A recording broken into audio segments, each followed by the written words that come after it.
Punjab assembly का अगला speaker कौन? सूबे के दूसरे बड़े सियासी मार्के के लिए मैदान कुछ देर बाद लगेगा। स्पीकर के लिए हुकूमती इत्तेहाद के सिप्तैन खान, अपोजिशन इत्तेहाद के सैफुल मलूक होकर मद्दे मुकाबिल। हुकूमती इत्तेहाद को 186 जबकि अपोजिशन इत्तेहाद को 178 अरकान की हिमायत हासिल।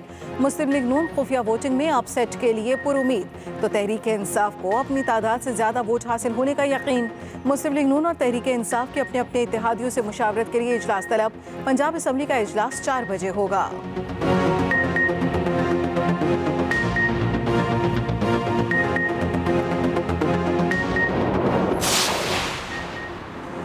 पंजाब असम्बली स्पीकर के इंतखाब का मार्का। वज़ीर आला परवेज़ इलाही के अपने अरकान से मुशावरत।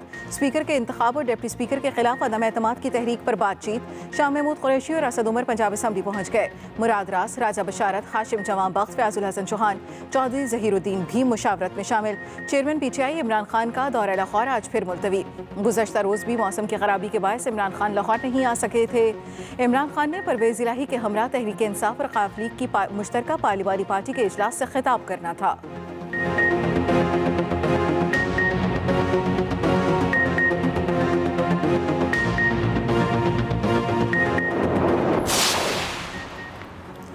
सुप्रीम कोर्ट में नैब तरमीम के खिलाफ दरखास्त पर समाअत। चीफ जस्टिस ने तहरीक इंसाफ के वकील ख्वाजा खारिज से कहा, आपको जिन तरमीम पर एतराज़ है उनकी निशानदही करें, आइंदा समाअत पर बहस होगी। जस्टिस एजाजुल एहसन ने कहा, कोई तरमीम किसी मखसूस मुल्जिम को फ़ायदा पहुँचाने के लिए है तो वो बताएं। जस्टिस मंसूर अली शाह ने ख्वाजा खारिज से मुखातिब होते हुए कहा, पार्लियामेंट के मामले पर अदालती इख्तियार तब शुरू होगा जब वो गैर आईनी हो। आप चाहते हैं मफरूज़े पर कार्रवाई का इख्तियार नैब को वापस मिल जाए। ख्वाजा खारिज बोले, तरमीम से कौमी बैनुल-अक़वामी मुआहदों को नज़रअंदाज कर दिया। चीफ जस्टिस ने रिमार्क्स देते हुए कहा, अभी तक तो ऐसा नहीं हुआ, ये आपका तासुर लग रहा है। आप कह रहे हैं कई नैब तरमीम से जुर्म को साबित करना मुश्किल बना दिया गया। ये भी बताएं क्या बहुत ज़्यादा ज़ेर इल्तवा मुकदमात तरमीम से मुतासिर होंगे? अदालत ने तरमीम के तहत रिलीफ को मशरूत करने की दरख्वास्त पर हुकूमत को नोटिस जारी कर दिया।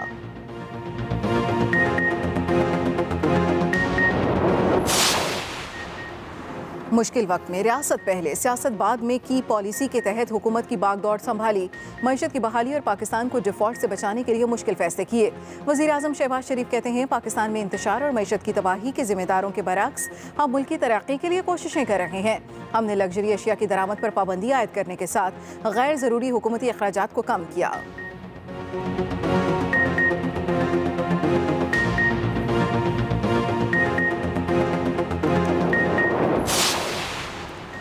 PTI ने ऐसी कंपनियों से पैसा हासिल किया जिनके मालिकान का पता नहीं। इन कंपनियों के पीछे कौन था ये वक्त बताएगा। शाहिद खान अब्बासी की मीडिया से गुफ्तगू, कहते हैं इलेक्शन कमीशन को कहा है फॉरेन फंडिंग केस का जल्द अज जल्द फैसला करें। इलेक्शन कमीशन ने कहा है फैसला करके अवाम के सामने रख देंगे। अगर आप फॉरेन कंपनी से पैसा हासिल करते हैं तो इनके एजेंट बन जाते हैं।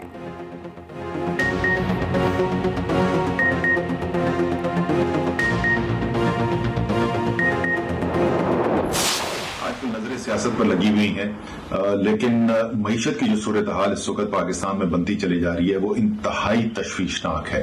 हालात पहले ही खराब हो गए थे, अब दिन ब दिन मजीद बिगड़ते चले जा रहे हैं। नतीजा ये हो रहा है कि पाकिस्तान के रुपए में इस रफ्तार से कमी आ रही है जो तारीख में कभी नहीं देखी।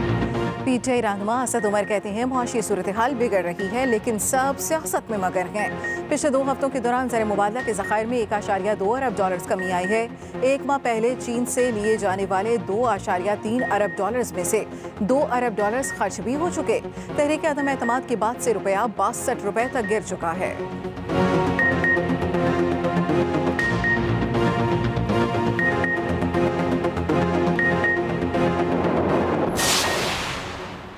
ज़िमनी इलेक्शन के बजाय नए इंतखाबात पर मामला तय पा गए। करंतना वाले भी इलेक्शन मान गए, सिर्फ फजलुर रहमान रह गए। शेख रशीद का दावा, कहा अक्टूबर में इलेक्शन की तारीख। नए इलेक्शन कमीशन और निगरान हुकूमत का फैसला कौम जल्द सुन लेगी। इत्तेहादियों की सियासी साख राख बन गई है, ये अवाम में जाने के काबिल है न फरार होने के।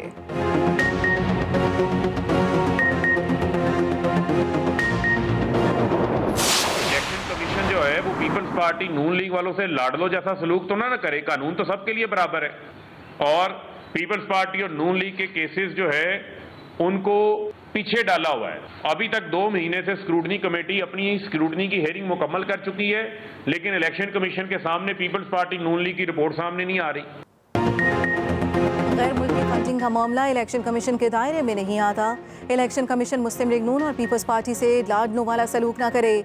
पीटीआई रहनुमा फारूक हबीब की न्यूज़ कॉन्फ्रेंस। कहते हैं नून लीग और पीपल्स पार्टी ने अब तक फंडिंग का रिकॉर्ड जमा नहीं कराया। पीटीआई की कोई फॉरेन फंडिंग नहीं।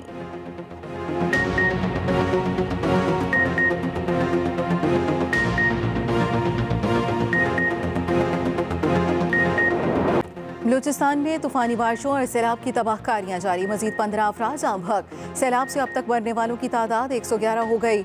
ओथल में सैलाबी रैली ने घर उजाड़ दिया। मियाँ बीवी 2 बच्चों समेत बह गए।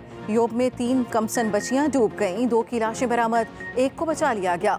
कान में तजई में 100 से जायद घर और फसलें तबाह। 5 अफराद बह गए। खातून और 2 बच्चों की लाशें मिल गईं। नोशकी में पानी घरों में दाखिल हो गया और कई मकानात मुनहदिम हो गए। पाक फौज, FC और रेस्क्यू टीमें इमदादी सरगर्मियों में मसरूफ। वज़ीर आला अब्दुल क़द्दूस बज़िंजो का पाक फौज, FC और रेस्क्यू टीमों से इजहार तशक्कुर।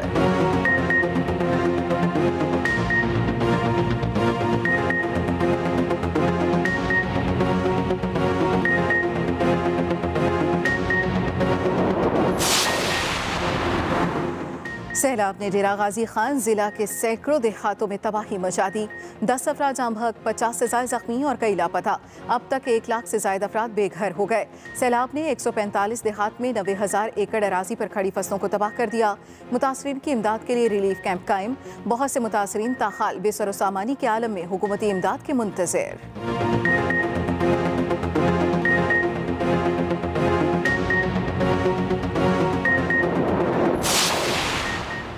खैबर पख्तूनख्वा के इलाके दीलोर में शदीद बारिशें। लाजबोक में घर पर पहाड़ी तोता गिरने से 2 अफराद जाम बहक। सूबे में बारिशों का हालिया सिलसिला 31 जुलाई तक जारी रहेगा। पेशावर शहर और गिरदोनवाह में गरज चमक के साथ तेज बारिश। लाहौर समेत पंजाब के कई इलाकों में मुसलाधार बारिश। सड़कें गलियां पानी से भर गईं। महकमे मौसमियात के मुताबिक बारिश का सिलसिला कल भी जारी रहने का इम्कान है।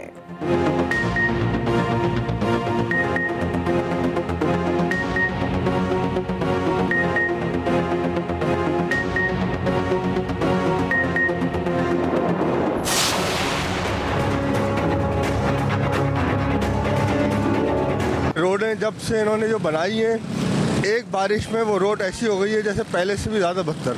बारिश इतनी हो रही है मगर रोडों की सफाइयाँ नहीं है। गड्ढे इतने हो रहे हैं कि रोड के ना जगह जगह के बेटे जा रहे हैं। कोई पुरसाने हाल नहीं है, कोई पूछने के लिए नहीं आ रहा है, कोई ये तक कहने के लिए नहीं आ रहा है कि यार तुम्हारे घर में क्या हो रहा है।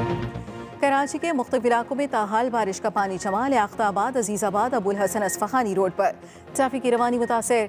Hasan square, Nipa Chowrangi, university road पर बारिश के बाद सड़कें टूट फूट का शिकार। कई सड़कों पर बारिश के बाद गड्ढे पड़ गए। शरीफाबाद, हुसैनाबाद में जगह जगह कीचड़ से शहरी परेशान। ओल्ड सिटी एरिया से ताहाल बरसाती पानी की निकासी न हो सकी। गटर उबलने से इलाका गंदे पानी का तालाब बन गया। पाकिस्तान चौक बोल्टन मार्केट में भी हर तरफ गंदा पानी जमा। महकमा मौसमियात के मुताबिक आज शहर क़ायद का मतला आबरालूद रहेगा। वक्फे वक्फे से दरमियाने दर्जे की बारिश का इम्कान है।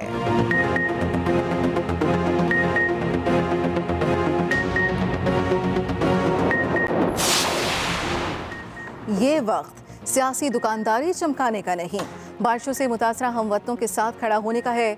बिलावल भुट्टो जरदारी कहते हैं बलूचिस्तान समेत मुल्क के दीगर इलाकों की बारिशों से मुतासरा अवाम को मुश्किल की घड़ी में अकेला नहीं छोड़ेंगे। मुतासरीन की इमदाद, सैलाब ज़दा इलाकों की बहाली और मौसमियाती तब्दीलियों पर काबू पाना तरजीहात में शामिल है।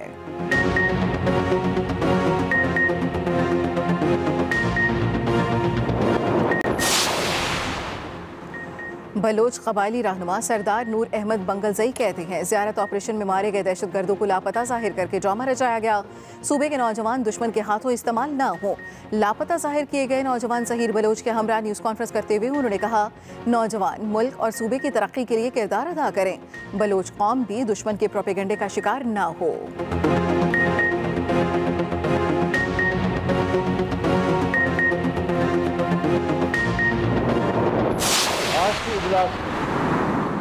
इस बात को वाज़ेह कर दिया गया है, हुकूमत अपना वक्त पूरा करेगी।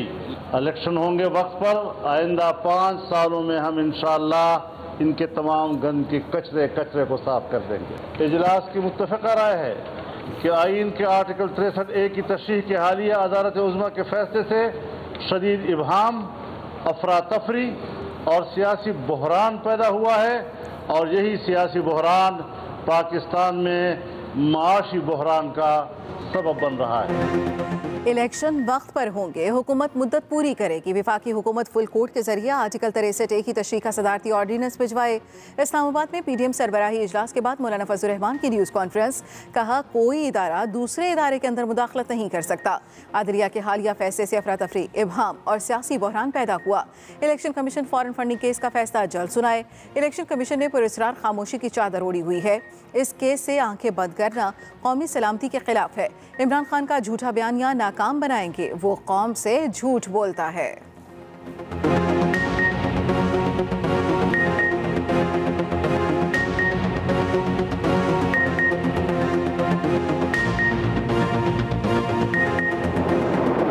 ये बताएं कि गलती अगर की तो वो भी लाडले के हक में, उसकी तस्हीह की तो भी लाडले के हक में। ये कैसी तस्हीह है भाई, और वो कैसी गलती थी? हमारे 25 मेंबरान भी इमरान की झोली में और चौधरी शुजात हुसैन साहब के 10 मेंबरान भी इमरान की झोली में। ये है गलती और ये है उस गलती की तस्हीह। पाकिस्तान में एक ही चीज़ महफूज है और अल्हम्दुलिल्लाह हर चीज़ से महफूज है। एक ही चीज़ महफूज है पाकिस्तान में, वो फॉरेन फंडिंग का फैसला। पूरे मुल्क में इस वक्त एक ही चीज़ महफूज है और वो है फॉरेन फंडिंग केस का फैसला। मरियम नवाज की मीडिया से गुफ्तगू। इलेक्शन कमीशन से केस का फैसला जल्द करने का मुतालबा। ये भी कहा कि फैसला जल्द ना आता तो इत्तेहादियों से मिलकर इलेक्शन कमीशन के बाहर धरना देंगे। नायब सदर नून लीग का मजीद कहना था कि फुल कोर्ट के मुतालबे पर सब में खौफ था क्योंकि एक तरफा फैसला करना था।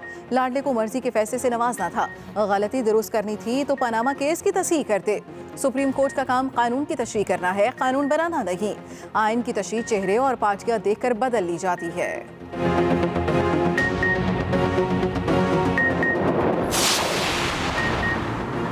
तहरीक इंसाफ के 11 अरकान कौमी असम्बली के इस्तीफे मंजूर। अली मोहम्मद खान, फरूख हबीब, फजल मोहम्मद खान, शीरी मिजारी, शानदाना गुलजार के इस्तीफे मंजूर। एजाज शाह, अब्दुल शकूर शाद, अकरम चीमा, फ़खर जमान खान, शौकत अली और जमील अहमद खान के इस्तीफ़ों की भी मंजूरी। नोटिफिकेशन भी जारी।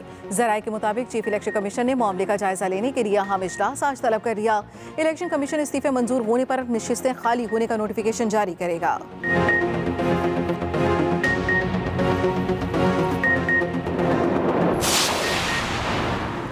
सुप्रीम कोर्ट में जजेस तकर्री। चीफ जस्टिस के नामजद करदा तमाम नाम कसरत राय से मुस्तरद।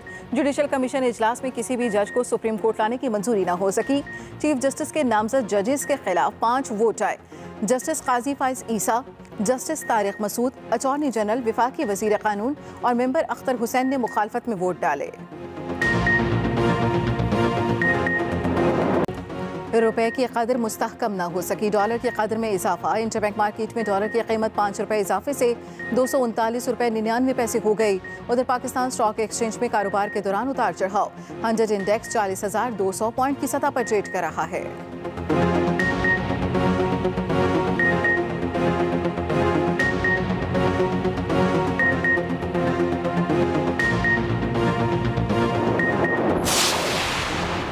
मुहर्रम उल हराम का चांद आज देखा जाएगा। मरकजी रोयते हिलाल कमेटी का इजलास आज कोयटा में होगा।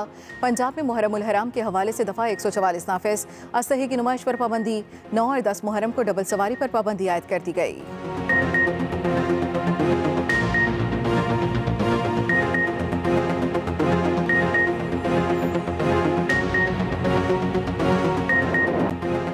बुलेटिन में सबसे पहले अहम खबर देंगे आपको। मुल्क को मुआशी बहरान से निकालने के लिए हमेशा की तरह आर्मी चीफ मुतहर्रिक army chief general Qamar Javed Bajwa की अमरीकी डिप्टी सेक्रेटरी वेंडी शर्मन से गुफ्तगू हुई। गैर मुल्की मीडिया के मुताबिक army chief general Qamar Javed Bajwa की अमरीकी डिप्टी सेक्रेटरी वेंडी शर्मन से गुफ्तगू हुई। आर्मी चीफ ने IMF से $1.2 अरब कर्जे का अमल तेज करने पर जोर दिया। गैर मुल्की मीडिया के मुताबिक व्हाइट हाउस कर्जे का अमल तेज करने के लिए IMF पर दबाव डाले। मुल्क को मुआशी बहरान से निकालने के लिए हमेशा की तरह आर्मी चीफ मुतहर्रिक army chief general Qamar Javed Bajwa की अमरीकी डिप्टी सेक्रेटरी वेंडी शर्मन से गुफ्तगू हुई। गैर मुल्की मीडिया के मुताबिक इस गुफ्तगू में आर्मी चीफ ने IMF से $1.2 अरब कर्जे का अमल तेज करने पर जोर दिया। गैर मुल्की मीडिया के ही मुताबिक व्हाइट हाउस कर्जे का अमल तेज करने के लिए IMF पर दबाव डाले। गैर मुल्की मीडिया के मुताबिक आम खबर आपके साथ शेयर कर रहे हैं। मुल्क को मुआशी बहरान से निकालने के लिए हमेशा की तरह आर्मी चीफ मुतहर्रिक हो गए। Army chief general Qamar Javed Bajwa ने अमरीकी डिप्टी सेक्रेटरी वेंडी शर्मन से गुफ्तगू की। आपको अपडेट करते चले कि गैर मुल्की मीडिया के मुताबिक आर्मी चीफ ने IMF से $1.2 अरब कर्जे का अमल तेज करने पर जोर दिया है। व्हाइट हाउस कर्जे का अमल तेज करने के लिए IMF पर दबाव डाले। गैर मुल्की मीडिया के मुताबिक अहम खबर दे रहे हैं आपको, मुल्की मुआशी मसाइल हल करने के लिए आर्मी चीफ मुतहर्रिक हो गए हैं। Army chief general Qamar Javed Bajwa की अमरीकी डिप्टी सेक्रेटरी वेंडी शर्मन से गुफ्तगू हुई। Army chief general Qamar Javed Bajwa ने इस गुफ्तगू में कहा कि IMF से $1.2 अरब कर्जे का अमल तेज किया जाए। साथ ही साथ उन्होंने व्हाइट हाउस कर्जे का अमल तेज करने के लिए IMF पर दबाव डालने की भी बात की। मुल्क मुआशी बहरान से निकालने के लिए हमेशा की तरह army chief general Qamar Javed Bajwa मुतहर्रिक। Army chief general Qamar Javed Bajwa की अमरीकी डिप्टी सेक्रेटरी वेंडी शर्मन से गुफ्तगू हुई। गैर मुल्की मीडिया के मुताबिक इस गुफ्तगू में आर्मी चीफ ने IMF से $1.2 अरब कर्जे का अमल तेज करने पर जोर दिया। Army chief general Qamar Javed Bajwa की अमरीकी डिप्टी सेक्रेटरी वेंडी शर्मन से गुफ्तगू। गैर मुल्की मीडिया के मुताबिक आर्मी चीफ ने IMF से $1.2 अरब कर्जे का अमल तेज करने पर जोर दिया। व्हाइट हाउस कर्जे का अमल तेज करने के लिए IMF पर दबाव डाले। व्हाइट हाउस कर्जे का अमल तेज करने के लिए IMF पर दबाव डाले। गैर मुल्की मीडिया के मुताबिक मुल्क मुआशी बहरान से निकालने के लिए हमेशा की तरह आर्मी चीफ मुतहर्रिक। Army chief general Qamar Javed Bajwa की अमरीकी डिप्टी सेक्रेटरी वेंडी शर्मन से गुफ्तगू। गैर मुल्की मीडिया के मुताबिक इस गुफ्तगू में आर्मी चीफ ने IMF से $1.2 अरब कर्जे का अमल तेज करने पर जोर दिया। व्हाइट हाउस कर्जे का अमल तेज करने के लिए IMF पर दबाव डाले। गैर मुल्की मीडिया के मुताबिक army chief general Qamar Javed Bajwa ने गैर मुल्की मीडिया से गुफ्तगू करते हुए ये कहा, अमरीकी डिप्टी सेक्रेटरी वेंडी शर्मन से गुफ्तगू करते हुए ये कहा कि व्हाइट हाउस कर्जे का अमल तेज करने के लिए IMF पर दबाव डाले। मुल्क मुआशी बहरान से निकालने के लिए हमेशा की तरह आर्मी चीफ मुतहर्रिक। Army chief general Qamar Javed Bajwa की अमरीकी डिप्टी सेक्रेटरी वेंडी शर्मन से गुफ्तगू। गैर मुल्की मीडिया के मुताबिक आर्मी चीफ ने IMF से $1.2 अरब कर्जे का अमल तेज करने पर जोर दिया। गैर मुल्की मीडिया के मुताबिक व्हाइट हाउस कर्जे का अमल तेज करने के लिए IMF पर दबाव डाले। Army chief general Qamar Javed Bajwa की अमरीकी डिप्टी सेक्रेटरी वेंडी शर्मन से गुफ्तगू। इसी पर बात करते हैं, साबिक chairman Lahore chamber of commerce industry Yawar Irfan साहब ने मुझे ज्वाइन किया है। यावर साहब, बहुत शुक्रिया आपके वक्त के लिए। कहिएगा, कितना बड़ा रिलीफ समझते हैं आप पाकिस्तानी इस वक्त मुआशी हालात जो चल रहे हैं, जब ये कर्ज की मंजूरी हो जाएगी और ये किस्त हमें मिल जाएगी, क्या उसके बाद आपको हालात बेहतर होते हुए नजर आ रहे हैं? जी, thank you very much for taking me online. जी, बहुत मैं समझता हूँ बड़ा एक पॉजिटिव और बड़ा एक मुस्बत इकदाम उठाया है